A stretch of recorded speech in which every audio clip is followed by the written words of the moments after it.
Okay, welcome back. In this section, we're going to discuss influent wastewater characterization protocols.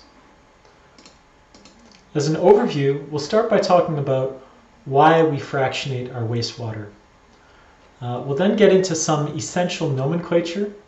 We use a lot of symbols when we discuss wastewater characterization or wastewater fractions. So we'll provide a bit of a system for understanding what those symbols might represent. We'll discuss fractionation methods and then conclude with some software tools for fractionation. Why fractionate? Well, from chapter 14 of our text, wastewater has an extremely complex and uncertain composition. So it's complex and it's uncertain. Another way of saying that it's variable. It varies from site to site, and it may vary also from day to day and even hour to hour. What's coming into our plant is highly variable, and so we don't always know what we're dealing with. We need to characterize it as best we can.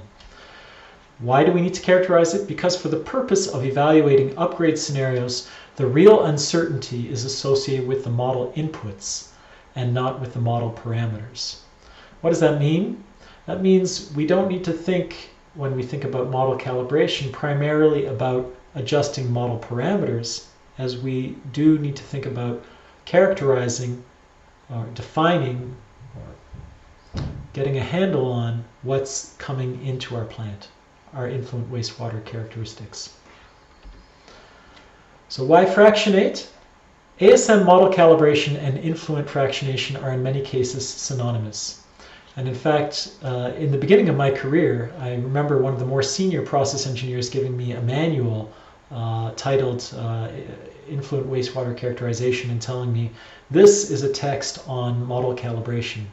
And I looked through it and I think I remembered model calibration. I need to think about model calibration.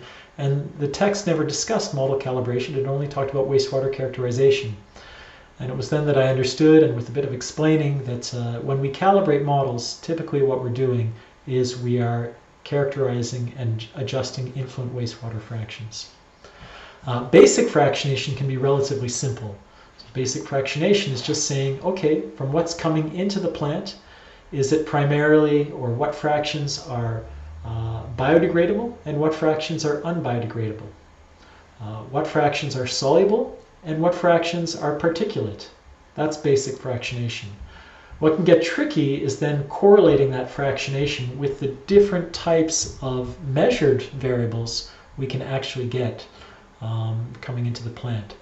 So we can measure, coming into the plant, we can measure the COD, we can measure the BOD.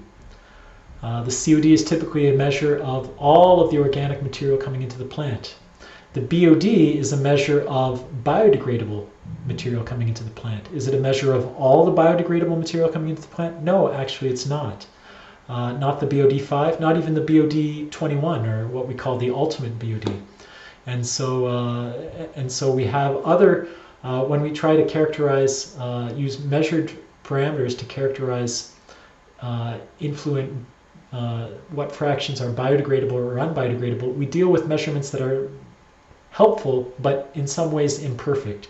And so creating correlations between our fractionation and these measurable parameters can be difficult. The good news is that our commercial software tools provide fractionation tools which help us to sort of get a handle around matching our influent fractions and the outcomes of that on our state variables with what can actually be measured, our BODs, our TSSs, our VSSs. Okay, why fractionate? Well, what we're trying to do, first of all, is we're trying to figure out, when we look at our influent COD, when we look at our influent nitrogen, we want to look at our influent phosphorus, what fraction of these are biodegradable, unbiodegradable, soluble, particulate? This has a huge impact on sludge production and aeration requirements, as well as effluent quality. So we fractionate so that we can better predict sludge production, airflow requirements, and effluent quality. In addition to these, COD, nitrogen, and phosphorus, we're also trying to characterize our influent ionic species and things like cations, anions, maybe that's the sodium, potassium, magnesium, calcium, nitrate, nitrite, because these will impact our water chemistry and our alkalinity requirements in our process. So if we're trying to model either alkalinity requirements or pH in the process, then we need to characterize these components as well. In addition, beyond these ionic species, we may be interested in characterizing things like surfactant loads.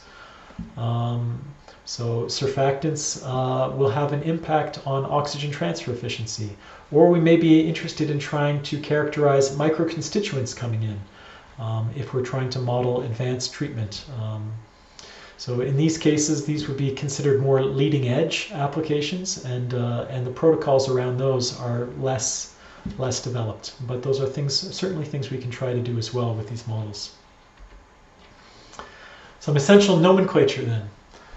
Ultimately, we're trying to characterize the state variables of our ASM models. So state variables refer to sort of the most granular level of variables in our model, the models that define the state of the model.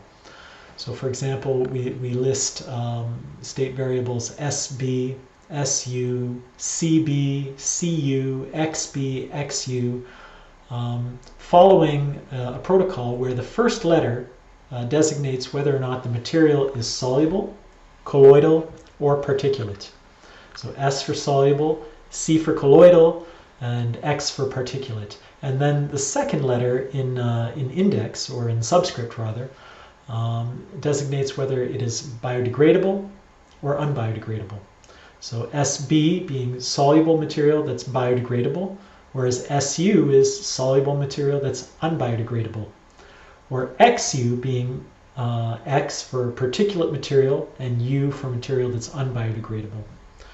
So when we characterize our wastewater, we talk about the fraction that, for example, is unbiodegradable and particulate. We'll call that the fraction F XU. So it represents the material that is particulate and unbiodegradable. Typically, we have a range of different fractions. For example, not just FXU, but FSB, FSU, and these may be defined as fractions of the total COD, of the soluble COD, or some other portion of the COD. And these definitions will be specific to the fractionation protocol being used. So be wary that the way we apply these fractions is not always consistent. Okay, so we're trying to take our COD, our nitrogen, and our phosphorus, and we're trying to break it down into these state variables. How do we do that? Well, here is an idealized approach that we might take. So here you can think of total COD as a known quantity, something that we've measured or we've characterized coming into our plant. So we know how much COD is there. And now we're going to break it down into state variables, the state variables in this case, SS, SU, XU, and XB, using these fractions, FSS, FSU, FXU, and then for XB, we're going to define it in terms of the difference, or what's left over after you take all those fractions out. And it's important we do that because we need a so-called degree of freedom when defining our state variables, so that we never define our state variables in terms of more or less COD than is actually there. So here we've defined our state variables, and we've only defined them for soluble material and particulate material. So you'll notice here there's no CS, or colloidal biodegradable material, and there's no Cu for colloidal unbiodegradable material. Right. So what do we do with that then? Well, we are going to take those state variables then, and we're going to build them back up into measured or model-based versions of parameters that we actually measure in the plant. For example, BOD5, TSS, and VSS, and we're going to compare those with the actual values that are being measured at the plant. So if we look, if we take some sample numbers, for example, if our influent COD is 420 milligrams per liter, and we break those down into our state variables where, let's say, 15% of that goes to SS, that should actually say SB for soluble biodegradable material. In the old days, they used to use the acronym SS for soluble substrate, but that should be SB. Maybe 5% of that being soluble unbiodegradable material, 15% as particulate unbiodegradable material, and then the degree of freedom, what's left over, being XB. So particulate and biodegradable material. Notice that the majority of the COD here appears as XB, and that's very typical. That's very typical. So what we would do with those numbers then, after we have applied these fractions to the COD, we would recalculate what we think our BOD is, and what we think our TSS is, and what we think our VSS and filtered COD are, based on some equations. So BOD is typically made up of the biodegradable material, in this case SS or SB if you will, and XB, but not all of it. And so we have equations that we can use to relate these state variables to the BOD. And then we can compare what the model-based value of BOD is to the actual measured value. And we can do the same for TSS and VSS and filtered COD. And in this case, if they don't match, so you can see actually these three parameters match well, but the BOD doesn't match exactly, then we can iterate and adjust our fractions so that we adjust the amount of COD that's being apportioned to these four state variables here, so that we can try and match the measured BOD and the model-based BOD better. And so we get this iterative process where we're adjusting fractions and trying to get match between what we measure and what we modeled. Okay, so there are different fractionation procedures. This comes from the Iowa Task Group's Scientific Technical Report on Guidelines for Using Activated Sludge Models. And here they've given an example of a procedure for fractioning wastewater based on ASM1.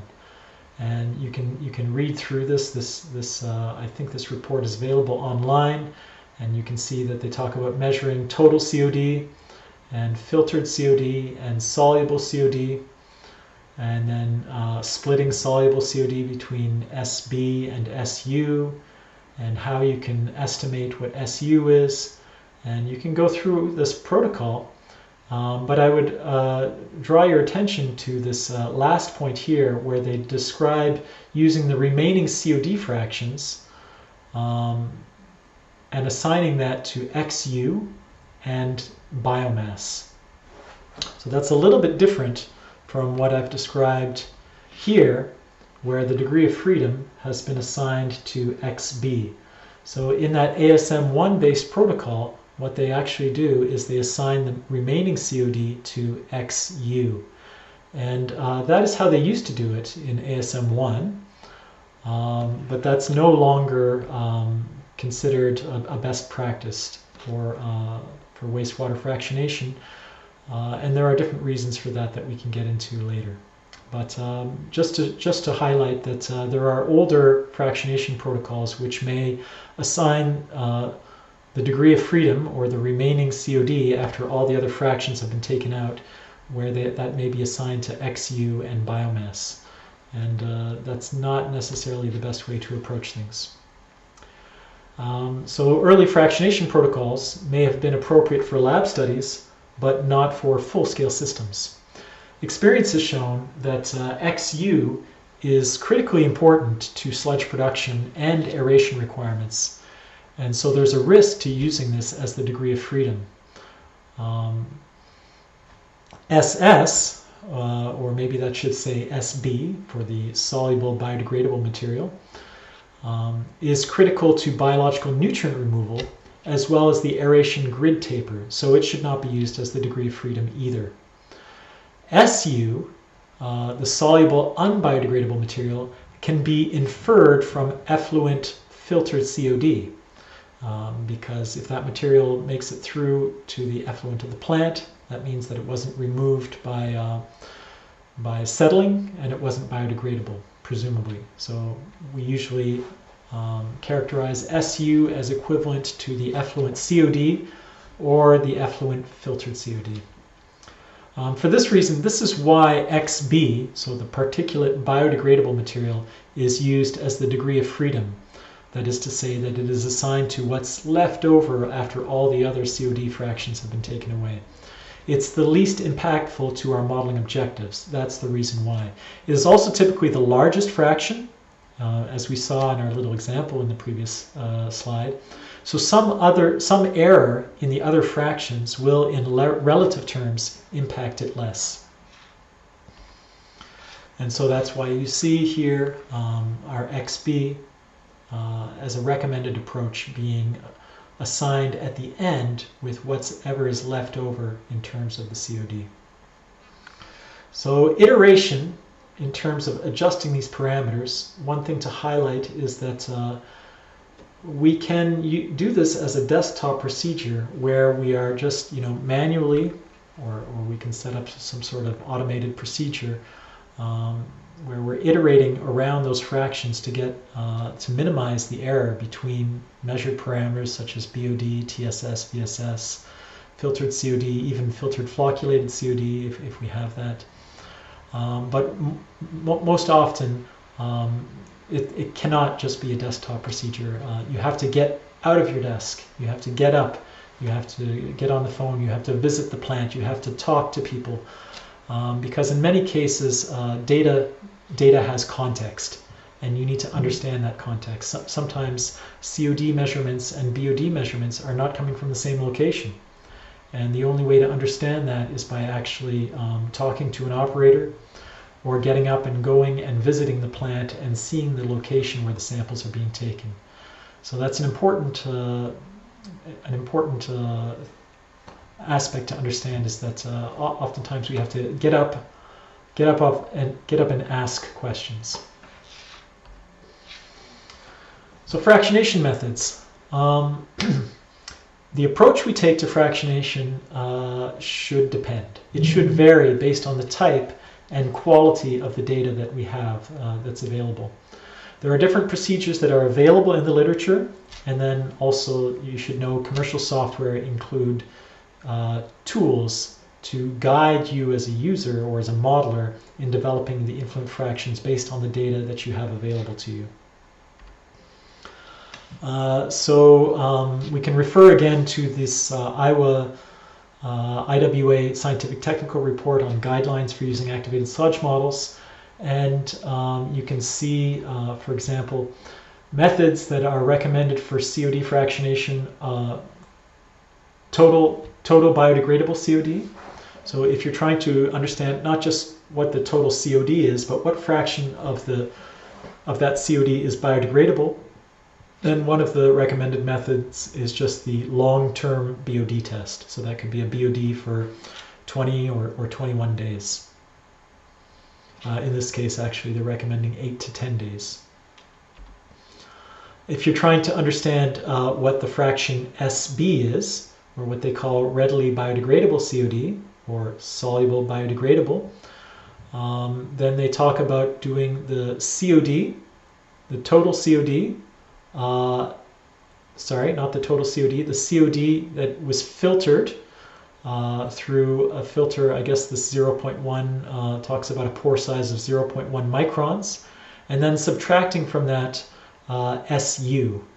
And so you could characterize your readily biodegradable COD, or your SB, as the filtered COD through a very fine pore size filter, and then subtracting SU, so the soluble unbiodegradable material.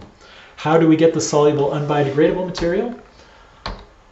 There it is. Again, as I said, the soluble unbiodegradable material, they recommend characterizing that as the effluent COD on a filtrate, so the COD on what passes through a filter of a pore size of 0.45 microns.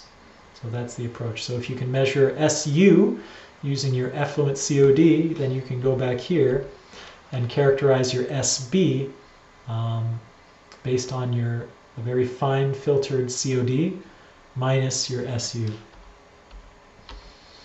And then your XU, as you'll see here, they do not recommend in this table characterizing your XU as what's left over from the other CODs after you've subtracted the other COD fractions. They recommend adjusting it directly, in this case based on model calibration. So your fraction XU can actually be your model calibration parameter. Or additionally, they even recommend operating a little pilot plant just to characterize this fraction XU. And I think that highlights how important this state variable and this fraction is, that they would operate an entire pilot plant just to characterize what that fraction is of the COD that is both particulate and unbiodegradable. Again, it contributes directly to sludge production and the oxygen requirements. Okay, so I said there were software tools. Let's talk about those software tools. So this comes from the Sumo Influent fractionation tool, and this is their input form. And so what you see here is a series of tables with different numbers, some written in blue, some written in gray, some in black. And the idea here is that in blue you can input the numbers that you have that are the user adjustable ones, and then in gray and in black are going to be the numbers or the fractions that are being calculated by the tool itself. So you can put in your flow, you can put in your measured TSS, your measured VSS, your TKN, your phosphorus, your alkalinity, your pH, influent COD. All these numbers you can put them in, and then based on that, the tool will calculate for you different fractions and ratios, and you'll get an indication of whether or not these numbers are within range of what you should typically would expect to see for, well, in this case it says usual values in the US. So if you put in a COD of 420 and you put in a VSS number of 157, it would tell you that your particulate COD to VSS ratio was 1.59, and that's rather close to a usual value in the US of 1.6. So that would be a little step you could do of data reconciliation. Then in the same tool, you have another tab in which it will show for you how you are matching on your model-based values of COD, TSS, VSS, and BOD, and how those compare with your measured data.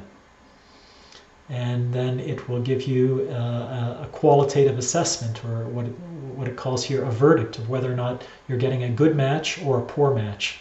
And so you can see here the measured TSS is 185 milligrams per liter, and the model-based value is 182.9, and that's considered a good match. And so I guess in terms of that iterative procedure of adjusting wastewater fractions to get a good match between your model-based and your measured values, you might stop your iterative procedure here and say, I have a good characterization, a good calibration of my influent fractions. These tools will also provide visualization tools like this one, where you basically have a COD fractionation tree. So you can see up here your 420 milligrams per liter of COD, and you can see how that fractionates between particulate chemical oxygen demand and filtered chemical oxygen demand. But more interestingly, if we get down to this bottom level, how it fractionates between our state variables XB, XU, CB, CU, SB, and SU. And there are some additional state variables here that we didn't talk about, but which you can sort of infer the meaning of. For example, SVFA, where the S stands for soluble and the VFA stands for, of course, volatile fatty acid. So things like acetic acid or propionic acid. And XOHO standing for X particulate, and OHO, OHO standing for ordinary heterotrophic organisms. XE standing for X for particulate, and E standing for, or designating, endogenous material. That one may not be so obvious, but if you use the tools of this particular software, typically the definitions will be available to you somewhere within the tool. So we have a similar fractionation tree that we can find for nitrogen. So you can see how the total nitrogen concentration of 34.4 fractionates between ammonia and then these other fractions down here at the bottom. Pardon me, I think I skipped ahead. Phosphorus. Phosphorus is the same idea. So we will fractionate phosphorus between not just orthophosphate, but then other forms of phosphorus associated with particulate and soluble material that can be both biodegradable and unbiodegradable. So in the end, what we want to do is we want to take the values from these fractionation tools and we want to input them into our simulation software in the Influent element there. And so here you can see for our Influent, we can specify the influent flow rate, the COD, the TKN, the phosphorus, the temperature. And then, so this might be considered the flow and the loads. But then in our second step, we would be implementing the fractions. And so this might be considered the fractionation. And so the two together, in the first step, flows and loads, and the second step, fractionation, those two put together are influent wastewater characterization. We've characterized our influent wastewater flow, load, and fractionation. So in the next step, we'll explore the influence of this wastewater characterization on sludge production and airflow requirements in a hands-on case study in the Sumo simulation software. Thank you.